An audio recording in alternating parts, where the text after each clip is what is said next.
Doctor Yunus আসলেন, বক্তৃতা দিলেন, মুহুর্মুহু হাততালি। তিনি বললেন গ্রামে বাংলাদেশে এমন মহিলা আছে যার একটাই মাত্র শাড়ি, যখন এক সাইড উনি শুকান জঙ্গলের মধ্যে গিয়ে, আরেক সাইড যখন শুকনা থাকে, আবার he dries up the wet and by going behind the bush. একটাই শাড়ি। উনি গ্রামীণ ব্যাংকের লোন, তখন ৩,০০০ টাকায় গরু পাওয়া যেত, ৩,০০০ টাকা লোন নিয়ে উনি দুধ বিক্রি করে স্বয়ং সম্পূর্ণ হয়ে যাচ্ছে। ফার্স্ট ক্লাস, সবাই হাততালি দিল। But how does she repay your loan? She has nothing, no means, not even or not even a pair of sarees. How does she repay your loan from week 1 at 28% interest? 20% interest, 4% service charge, 4% membership fee.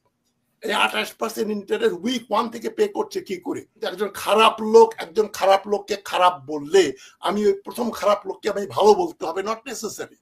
হাসিনাও পচা এবং doctor ইউনূসও একেবারে fresh ধোয়া তুলসী পাতা না।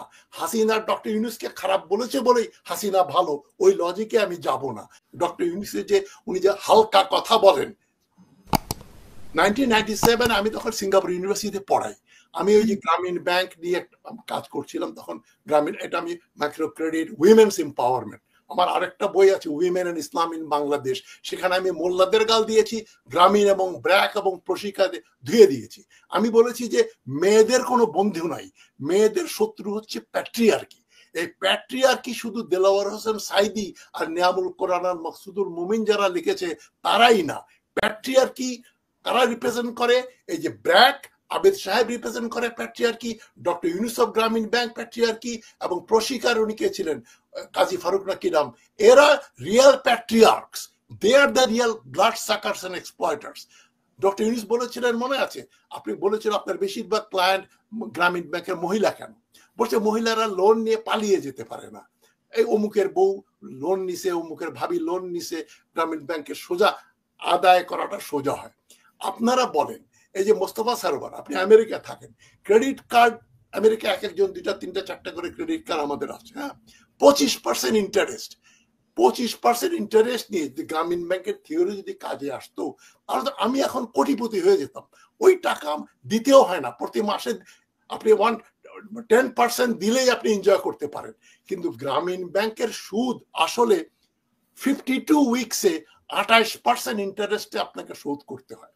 তো মেলবার্নে royal Melbourne institute of টেকনোলজিতে একটা workshop করলো, মাইক্রো ক্রেডিট ইমপ্লিমেন্ট করবে অস্ট্রেলিয়ান অ্যাবরিজিনদের ভিতরে। আমি যেহেতু সিঙ্গাপুরে পড়াতাম, ছোটখাটো একটা somehow somebody knew me, আমাকে ইনভাইট করেছিল। আমি একমাত্র হিস্টোরিয়ান কাম অ্যানথ্রোপোলজিস্ট যে ওই ইকোনমিক্সদের এবং ব্যাংকারদের কনফারেন্সে গেলাম, ওয়ার্কশপে। ইকোনমিক্সের লোক ছিল বিজনেস ইকোনমিক্স, আর ব্যাংকের ভাইস প্রেসিডেন্ট অস্ট্রেলিয়ার এএনজে ব্যাংক ওটা স্পন্সর করেছে।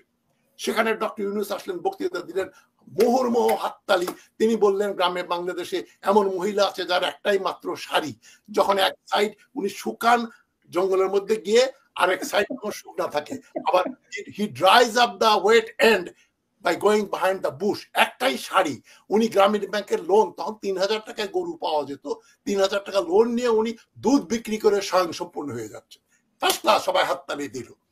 আমি ওয়ার্কশপ যখন শুরু হলো, ওখানে প্রায় 50-60 জন লোক, ব্যাংকার, ইকোনমিস্ট, অস্ট্রেলিয়ার মেলবার্ন ইউনিভার্সিটি, মোনাশ ইউনিভার্সিটি, অনেক বড় বড় লোকজন ওখানে এসছে। আমি ক্ষুদ্র নগণ্য মানে হিস্ট্রি প্রফেসরও না, অ্যাসিস্ট্যান্ট প্রফেসর। তো আমি ওখানে প্রশ্ন করলাম ডক্টর ইউনূসকে, doctor Yunus, what miracle happens to that woman who has no extra clothes but only one piece of sari, and she borrows money from you and then she gets freedom from hunger and poverty? তো doctor Yunus খুব অবজ্ঞার সঙ্গে বললেন, oh doctor Hashmi, she is not buying a bull, she is buying a milk cow, lactating cow, তাই যে গরু দুধ দিচ্ছে সেটা নাকি কেনে। আমি বললাম, doctor Yunus, as you know, in Bangladeshi cattle market, গরুর বাজারে যে গরু দুধ দিচ্ছে সেই গরু কোনো কৃষক বিক্রি করে না। So gestation period সবকিছু মিলে ধরে নেই 1 বছর। But how does she repay your loan? She has nothing, no means, not even or not even a pair of sarees. How does she repay your loan from week 1 at 28% interest? 20% interest, 4% service charge, 4% membership fee. এই 28% interest week 1 থেকে pay করছে কি করে 52 ইনস্টলমেন্টে। সারা ঘরের ভিতরে একটা মানে গুঞ্জন যে 28%। আমরা ওখানে নিয়ে আসছি, আমরা অস্ট্রেলিয়াতে অ্যাবরিজিনদের মধ্যে মাইক্রো ক্রেডিট ইন্ডিউস করবো। তখন উনি বলছেন, oh yes yes doctor Hashmi, very good point, we need people like you, why don't you come and help us. আমি বললাম, doctor Yunus, I've got a very lucrative job in Singapore. I have no reasons to go back to Bangladesh to work for Grameen Bank. But answer my question. He couldn't answer my question. পরে উনাকেও ABC Australian Broadcasting Corporation interview করলো, আমাকেও interview করলো, এবং ওই ঘরের ভিতরে এক ইন্ডিয়ান প্রফেসর ছিলেন সাম শর্মা, উনি ওই ফ্লোরটা তখন কার্পেট দেওয়া ছিল, ফ্লোরে খুব মোজাইক করা সুন্দর ফ্লোর, মার্বেল টাইপের হোয়াইট টাইলের ফ্লোর, উনি চেয়ারটা টান দিয়ে ঘাটঘাট ঘাটঘাট করে শব্দ করে ঘাটঘাট করে হেঁটে বেরিয়ে চলে গেলেন। লাঞ্চ আওয়ারে উনাকে জিজ্ঞেস করলাম, professor Sharma, what happened, why did you walk out like that? তিনি আমাকে হিন্দিতে বলছেন, ডক্টর হাশমি, হামসে আর দেখা নেই গায়া, আমি আর সহ্য করতে পারছি না।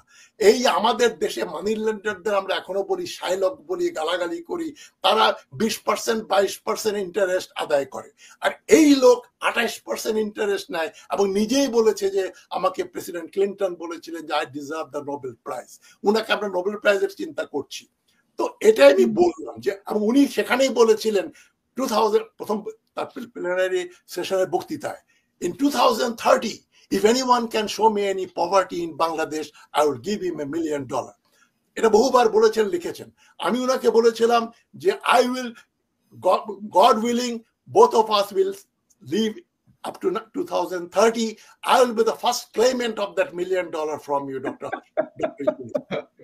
bogus ফালতু কথাবার্তা, এগুলো ওয়েস্টার্ন ইম্পেরিয়ালিস্টরা এই ধরনের জিনিসপত্র চায়। আপনি গ্রামীণ করবেন, এনজিও করবেন, এনজিও মানে সাকার্স। এই যে আমি শেষ করছি বক্তব্য, এনজিওর এই যে ব্র্যাকের যে একটা দোকান আছে গুলশান 1 নম্বরে, ব্র্যাকের যে আড়ং, ওই আড়ঙ্গের চালটা টিনের কেন বলতে পারবেন?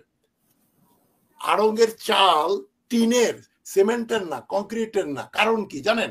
ওইটা খাল দখল করা, ওই গুলশান লেক দখল করা, ওইটা ওইভাবে টিনের চাল দিয়ে রেখে দিয়েছে। এবং আড়ঙ্গে আমার বোন চাকরি করতো, ছোট বোন 2জন চাকরি করতো। তখন 3000 টাকা একটা করে নকশি কাঁথার শাড়ি পাওয়া যেত বাংলাদেশে আড়ঙ্গে গেলে। আমার বোন বলতো এই শাড়ি বানানোর জন্য 1 মাস সময় লাগে। একটা পরিবারের মহিলাদেরকে সুতা এবং ওই শাড়িটা দিত, তার 1 মাস ওই শাড়ি নকশা বানাইতো, নৌকা, ময়ূর, এগুলো বানিয়ে টেনে বিক্রি করতো। তাদেরকে দেওয়া হতো 200 টাকা, আর ওই শাড়ি বিক্রি করতো আরো 3000 টাকা। তারপরে বলছে তারা দে আর ডুইং চ্যারিটি। গ্রামীণ ব্যাংক একটা হোক্স। একেবারে দরিদ্রতম মানুষ গ্রামীণ ব্যাংক দিয়ে লোন নিয়ে বাঁচতে পারে না। মধ্য চাষি, যাদের ছেলে কাজ করে, হাজবেন্ড আছে, কিছু জমি আছে, সে কিছু উদ্বৃত্ত টাকা নিয়ে গরু একটা কিনলো, 1 বছর পরে গরু দুধ দেবে, তারপরে সে কিছু পয়সা বানাবে। কিন্তু freedom from hunger and poverty হলে পরে তো American Express and Visa and Mastercard would have got Nobel Prize. ওরা তো গ্রামীণ ব্যাংকের চেয়ে ভালো সার্ভিস দিচ্ছে, Mastercard, Visa card, 25% interest, এবং আপনাকে 52 সপ্তাহে ওই টাকা শোধ করতে হয় না। আপনার 1 মাস 1.5 মাস সময় দেয়, ব্রিথিং স্পেস। আপনি ওই টাকা পুরোটা শোধ না করলেও 10% শোধ করলেও আবার আপনি কন্টিনিউ করছেন। এক ক্রেডিট কার্ড দিয়ে লোন নিয়ে আপনি আরেক ক্রেডিট কার্ড শোধ করেন, এইভাবে চলতে পারেন। But even then you don't get freedom from hunger. তো ডক্টর ইউনূসের আমি শেষ করছি, উনি যে সরকার চালাতে পারেন না, উনি বোঝেন না। আর যে দুর্নীতির কথাগুলো আশরাফুল ইসলাম সাহেব বললেন, ওগুলো তো মানে টিপ অফ দ্য আইসবার্গ। উনি আরো অনেক কিছু করেছেন। তার মানে এই না যে হাসিনা যা বলেছে বলে হাসিনাকে আমি সমর্থন করব। কিন্তু একজন খারাপ লোককে খারাপ বললে আমি ওই প্রথম খারাপ লোককে আমি ভালো বলতে হবে, নট নেসেসারি। হাসিনাও পচা এবং ডক্টর ইউনূসও একেবারে ফ্রেশ ধোয়া তুলসী পাতা না। হাসিনা ডক্টর ইউনূসকে খারাপ বলেছে বলেই হাসিনা ভালো, ওই লজিকে আমি যাব না। তবে হাসিনা যেটা বলেছেন তার কথার ভিতরে অনেক সত্যতা ছিল। এই যে বেস দিতে চাচ্ছেন আরাকানকে, চীন এবং মিয়ানমারকে খেপিয়ে, এটাই তো তাকে ইমপিচ করার জন্য যথেষ্ট। আমি আশা করি ডক্টর ইউনূস ছেড়ে চলে যাবেন। আমরা ওই যেটা শুরু করেছিলাম, মোহাম্মদ বিন তুগলক মারা যাওয়ার পরে ওই যে হিস্টোরিয়ান ফারিস্তা যেটা বলেছিলেন, after his demise the people were relieved of the king and the king of the people. এটা বলে আমার বক্তব্য শেষ করছি।